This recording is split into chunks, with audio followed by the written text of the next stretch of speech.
ശ്യാമ,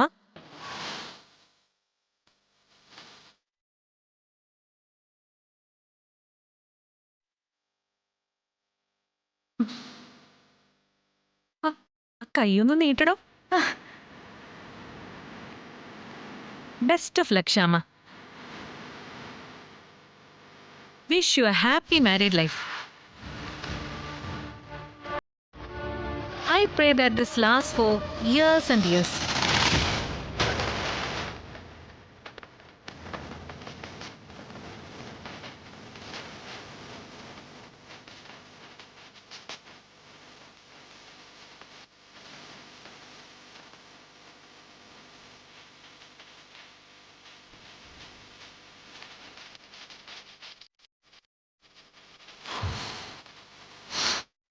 ഞാൻ വിഷമിക്കണ്ടോ. അവളിൽ നിന്ന് ഇതിലും കൂടുതലും കുറവൊന്നും നമ്മൾ പ്രതീക്ഷിക്കണ്ട. വിഷം പടർത്തുന്ന ചിലന്തി അവള്. അവളുടെ കയ്യിൽ നിന്ന് എങ്ങനെയെങ്കിലും രക്ഷപ്പെട്ടല്ലോ എന്ന് വിചാരിക്കുക.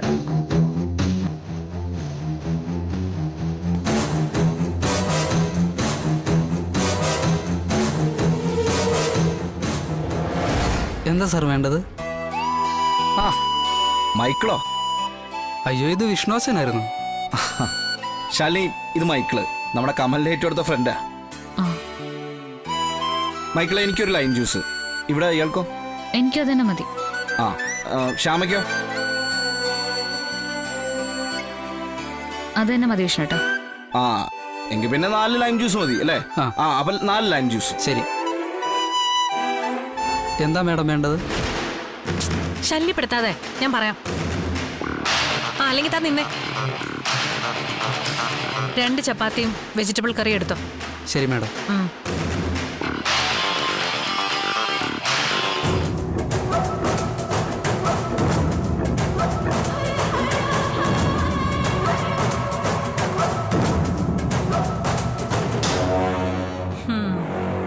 നിങ്ങൾ തിരിച്ചു ചെല്ലുന്നതിന് മുമ്പ്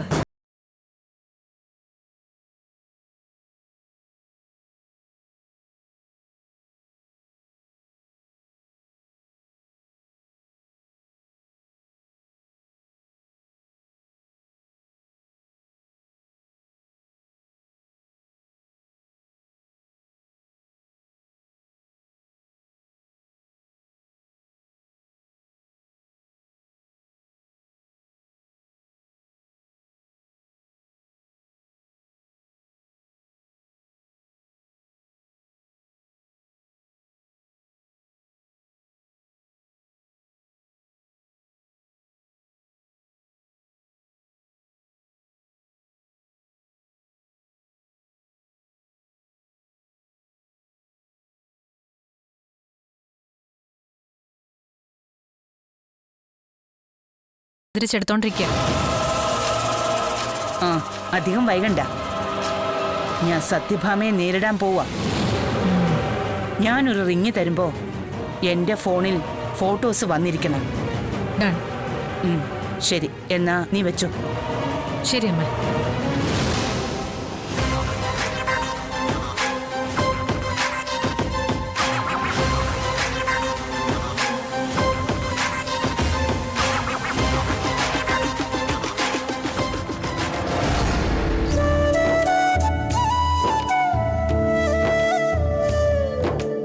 നമുക്കേ ആ കടപ്പുറം വരുന്നു പോയല്ലോ. ഞാൻ എങ്ങോട്ടും ഇല്ലാന്ന് പറഞ്ഞില്ലേ. എനിക്കൊന്ന് വീട്ടിൽ പോയാ മതി.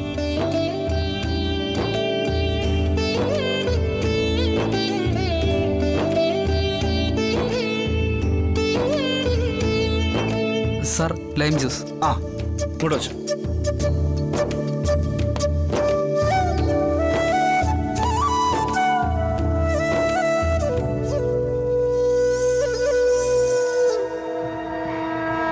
അതെ, ഒരു മിനിറ്റ്.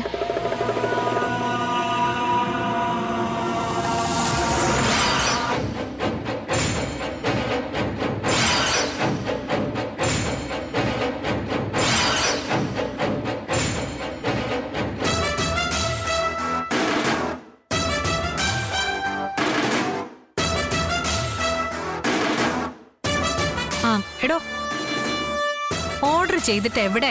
ഇപ്പൊ കൊണ്ടുവരാം മേഡം. വേഗം കൊണ്ടുവാ. ശരി.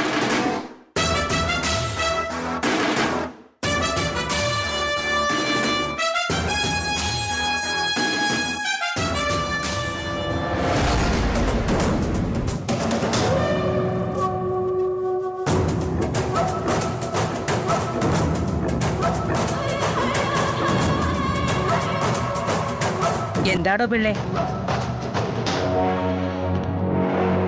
പോയി വിളിച്ചോണ്ട് വാടോ സത്യഭാമേ.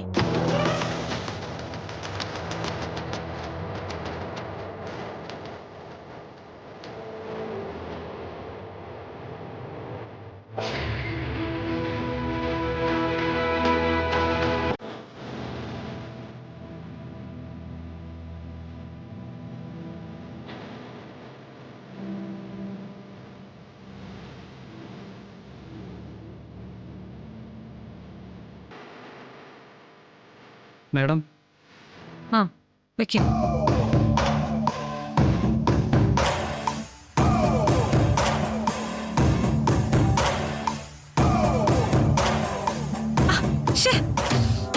എന്താടി കാണിച്ചത്? Extremely sorry madam.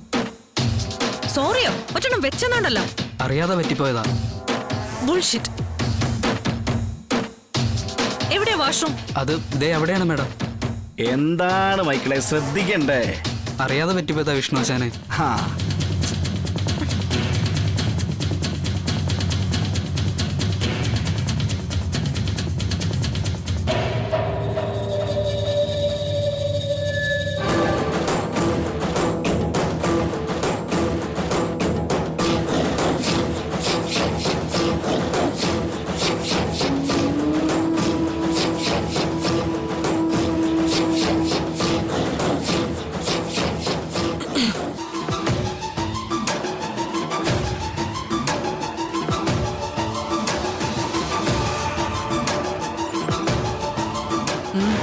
എന്താ സാറല്ലേ? എന്താ ഭാമേ ഒരു യുദ്ധത്തിനൊരുങ്ങിയതുപോലെ? വീട്ടിലൊരു അതിഥി വന്നാൽ ഇങ്ങനെയാണോ?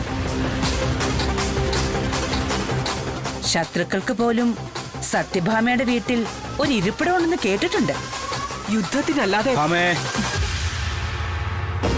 സരളെ ഇങ്ങോട്ട് വാ, കേറി വാ. ആ, അത് മര്യാദ.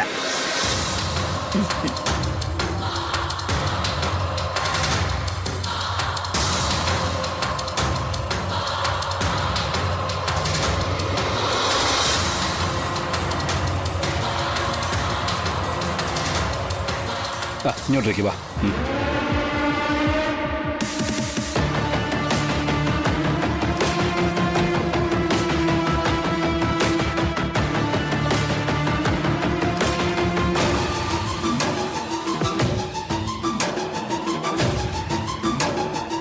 പങ്കജം, ഒരു ചായ എടുക്ക്.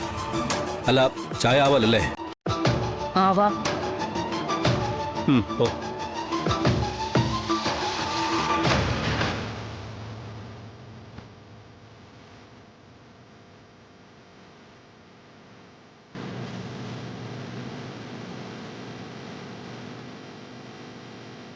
വെറുതെ കാടും പടലും തല്ലിയിട്ട് കാര്യമുണ്ടെന്ന് തോന്നുന്നില്ല ഭാമേ. കാര്യങ്ങളിലേക്ക് നേരിട്ട് കടക്കാം. രണ്ടു പക്ഷത്തും നഷ്ടങ്ങൾ ഏറെ ഉണ്ടാക്കിയ ഒരു യുദ്ധം. അതിൽ സന്ധിക്ക് എന്തെങ്കിലും സാധ്യതയുണ്ടോന്നറിയാനാ ഞാൻ വന്നത്. മനസ്സിലായില്ല. സരളയൊരു സന്ധിക്ക് തയ്യാറാവണമെങ്കിൽ അത് സത്യഭാമയെ ഭയന്നിട്ടല്ല. ആൾബലവും അംഗബലവും ആയുധബലവും കൂടുതൽ എനിക്കാണെന്നറിയാലോ. ഒരുപാട് കാലം കൈ കോർത്തു പിടിച്ചു നിന്ന് എതിരാളികളെ ചിതറിപ്പിച്ചവരാ നമ്മള്. അതേ നമ്മൾ യുദ്ധക്കളത്തിൽ അഭിമുഖം വന്നതിനും കാരണമുണ്ട്. അത് നിന്നെ ഒന്ന് ബോധ്യപ്പെടുത്തണമെന്ന് തോന്നി. നീ ഇനിയും ഒരു മണ്ടിയാവാൻ പാടില്ലല്ലോ.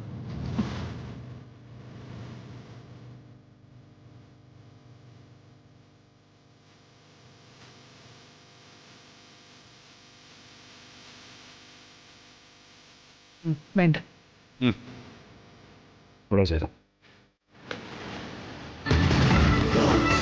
ഇവളേതാ? പുതിയ ഹൗസ് മെയ്ഡാ, പങ്കജം.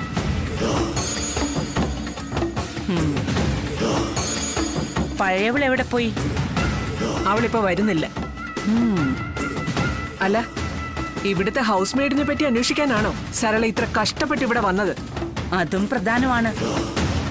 കൊട്ടാര രഹസ്യങ്ങൾ അറിയുന്നത് ദാസന്മാരും ദാസികളുമാണല്ലോ.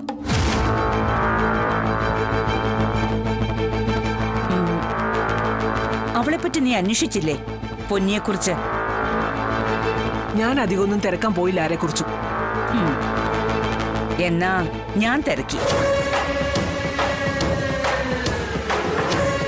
അവൾ ഇനി വരില്ല.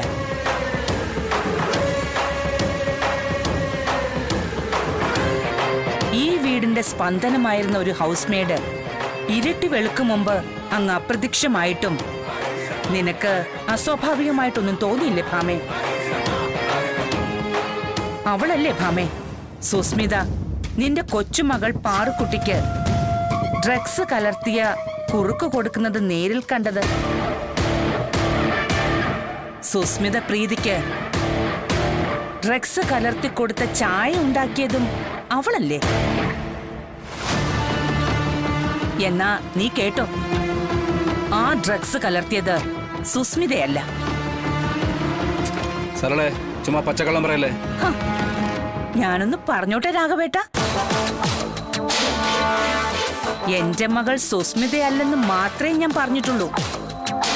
ആരാത് ചെയ്തതെന്നൊന്നും ഞാൻ പറഞ്ഞില്ല. നിങ്ങള് ഊഹിച്ചെടുത്താ മതി. കുഞ്ഞിനാരോ ഡ്രഗ്സ് കൊടുത്തിട്ടുണ്ടെന്ന് സുസ്മിതയ്ക്ക് മനസ്സിലായത് വിഷ്ണുവും ശാലിനിയും അവളെ ജയിലിൽ കാണാൻ വന്നപ്പോ മാത്രമാണ്. സുസ്മിത അത് ഒരവസരമായിട്ട് എടുത്തുന്ന് മാത്രമേ ഉള്ളൂ. അവളോട് ഇത്രയും ദ്രോഹം ചെയ്ത നിന്നെ കൊണ്ട് കാല് പിടിപ്പിക്കാനും വിഷ്ണുവിനെയും ശാലിനിയെയും വട്ട് കളിപ്പിക്കാനും ഒക്കെ. അവളൊരു മണ്ടി. അതുകൊണ്ട് ആ കുറ്റം അവളുടെ തലയിലായി. എന്തിനാ സരള ഈ പച്ചക്കള്ളമൊക്കെ പറയുന്നേ? അത് തന്നെയാ രാഘവേട്ട ഞാനും ചോദിക്കുന്നത്. നിങ്ങളെ എന്തെങ്കിലും കള്ളം പറഞ്ഞ് വിശ്വസിപ്പിച്ചതുകൊണ്ട് എനിക്കെന്ത് നേട്ടം? സത്യഭാമയും ഞാനുമായി യുദ്ധപ്രഖ്യാപനം കഴിഞ്ഞു. ഇവളുടെ ഭാഗത്തു നിന്ന് ഞാൻ ഒരു കരുണയും ഔദാര്യവും പ്രതീക്ഷിക്കുന്നുമില്ല. പക്ഷേ ഇവള് മണ്ടിയാകരുതെന്ന് മാത്രം എനിക്ക് തോന്നി. പ്രീതിയുടെ മകൾ, അല്ലെങ്കിൽ പ്രീതി മരണപ്പെട്ടതുകൊണ്ട് സുസ്മിതയ്ക്ക് എന്ത് നേട്ടം? അവൾക്ക് വൈരാഗ്യവും പകയുമുള്ളത് ശാലിനിയോട് മാത്രം. ഇത്രയും ചെയ്യാൻ ശേഷിയുള്ള സുസ്മിത എന്തുകൊണ്ട് ശാലിനിയെ ലക്ഷ്യമിട്ടില്ല? രോഹിത്, പ്രീതി, പാറുക്കുട്ടി ഇവരൊക്കെ ആയിരുന്നു സുസ്മിതയുടെ ടാർജറ്റ്.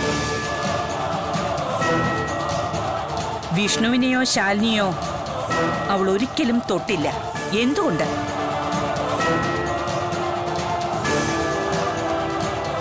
നിനക്ക് ചുറ്റും ഒരു നിഴൽ യുദ്ധം നടക്കാണ് ഭാമേ. നീ മാത്രം അതറിയുന്നില്ല. നിനക്ക് 2 മക്കൾ, വിഷ്ണുവും പ്രീതിയും. സ്വത്തുക്കൾ പപ്പാതി.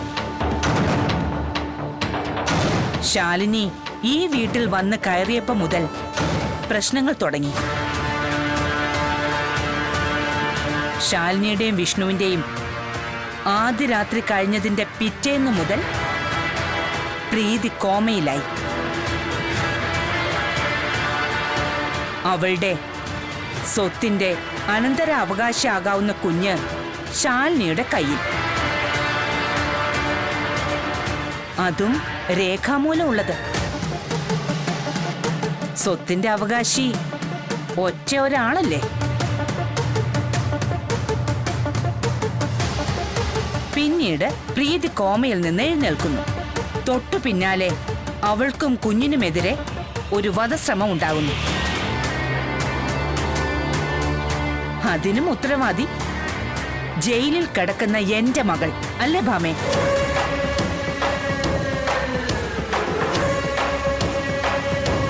അപ്രതീക്ഷിതമായി നീ ഒരു മകനെ കൂടി സ്വീകരിച്ചു, രോഹിത്.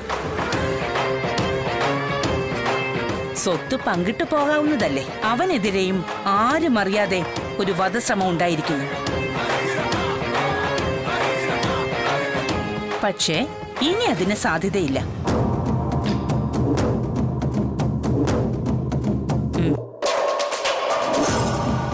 ശാലിനിയുടെ അനിയത്തി ശ്യാമയല്ലേ അവന്റെ ഭാര്യ?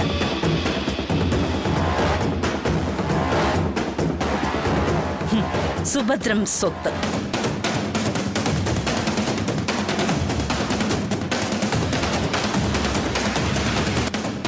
എന്റെ മകളെ മറയാക്കി അപകടകാരിയായ ഒരു ക്രിമിനൽ ഇവിടെ ഇപ്പോഴും വിഹരിക്കുന്നുണ്ട് ഭാമേ.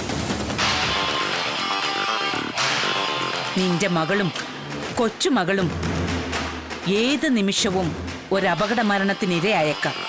സരള, ശബ്ദം ഉയർത്തണ്ട ഭാമേ. ഞാൻ പറഞ്ഞത് സത്യം മാത്രമാ.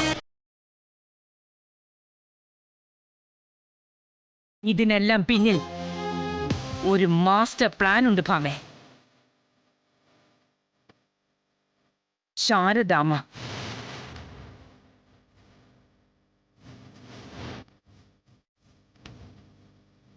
വെറും ഒരു ചായക്കടക്കാരിയായി നീ എഴുതി തള്ളിയ ശാരദാമ്മ ഒരു സാധാരണക്കാരിയല്ല.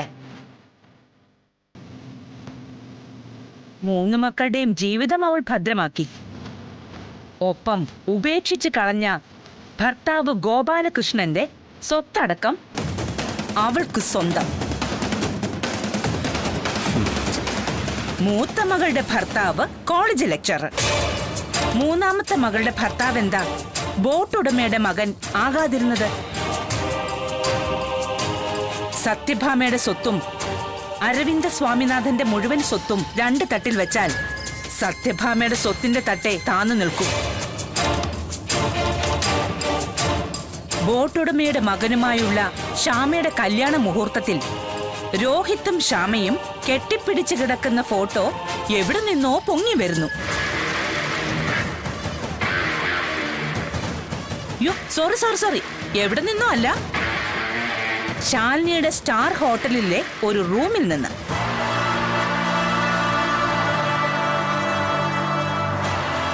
ആ ഹോട്ടലിന്റെ ഉടമയും ഇപ്പോ ശാലിനി തന്നെ അല്ലേ ഭാമേ?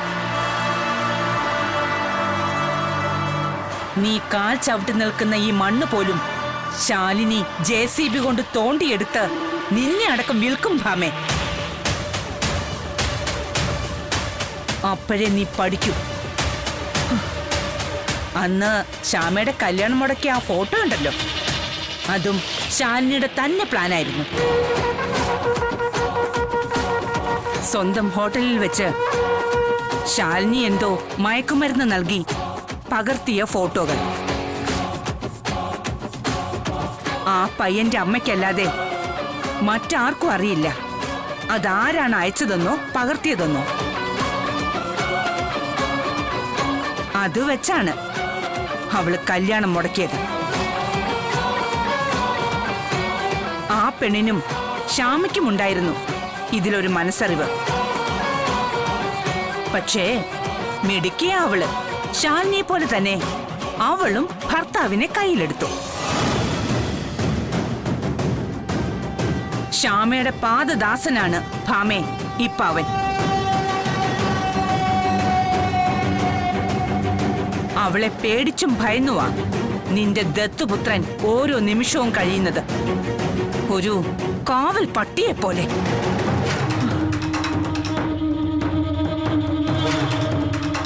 നിങ്ങളിൽ ഒരാളുടെ തല വെട്ടിയെടുത്ത് അവളുടെ കാൽക്കൽ വെക്കണമെന്ന് ഇപ്പോഴവൾ പറഞ്ഞാൽ നിങ്ങളുടെ ദത്തുപുത്രൻ അതും ചെയ്യും. സംശയമുണ്ടെങ്കിൽ ഞാൻ നിനക്ക് കുറച്ച് ഫോട്ടോസും വീഡിയോസും അയച്ചു തരാം. അതൊന്ന് കണ്ടു നോക്ക്. അതില് നല്ല വൃത്തിയായിട്ട് പറയുന്നുണ്ട് നിങ്ങൾ ആരാണെന്നും ഇവിടെ നടക്കുന്നത് എന്താണെന്നും. പങ്കജം, എന്റെ ഫോണിങ് എടുത്തോണ്ട് വാ.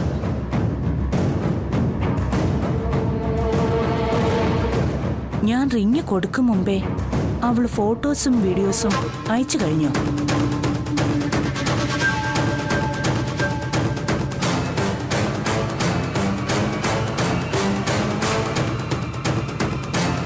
ആ, കണ്ടു നോക്ക്.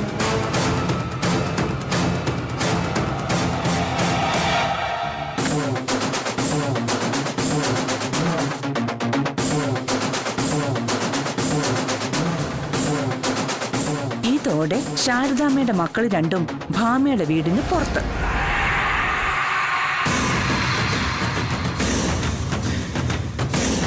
ശാലിനി എന്ന വലങ്കൈ അരിഞ്ഞാൽ ആ നിമിഷം നിന്റെ തലയാവും ഭാമേ നിലത്തുരുളുക.